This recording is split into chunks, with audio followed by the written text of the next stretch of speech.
আদর্শ কোরআনের পারা চেহারা নূরেতে ভরা আদর্শ কোরআনের পারা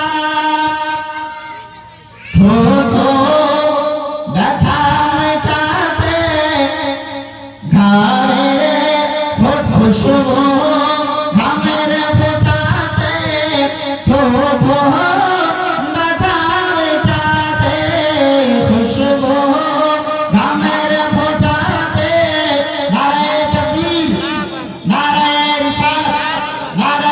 রিসালাত হযরত আল্লামা মাওলানা সুলতান করিম সাহেব কিবলা নারায়ে তাকবীর উলামায়ে আহলে সুন্নাত ব্রাদার জীবনী বক্তা উপস্থিত হয়ে গেছেন।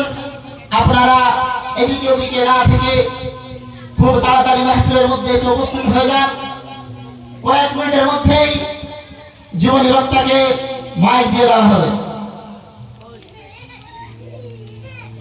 চেহারা নূরেতে ভরা আদর্শ কোরআনের পারা চেহারা নূরেতে ভরা আদর্শ কোরআনের পারা আর জান্নাতের চাবিদার হাতে তিনি উম্মতের সাহারা চেহারা নূরেতে ভরা আদর্শ কোরআনের পারা সাল্লাল্লাহু তাআলা আলাইহি ওয়া আলিহি ওয়াসাল্লাম। ব্রাদার ইসলাম, আমি বক্তব্য আর বেশি আগে না বাড়িয়ে আজকে 22 জামাতুল উখরা আজকের ওই দিনটি যেই দিন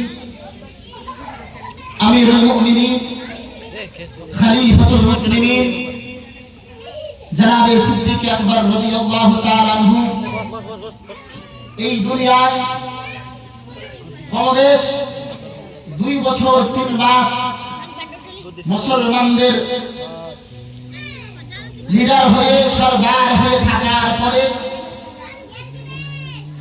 এই জামাতুল উখরার 22 তারিখে দুনিয়া থেকে তিনি বিদায় নিয়েছিলেন। আপনি আমি যদি জানি মুসলমানদের সর্বপ্রথম খলিফা হচ্ছেন সিদ্দিক আকবর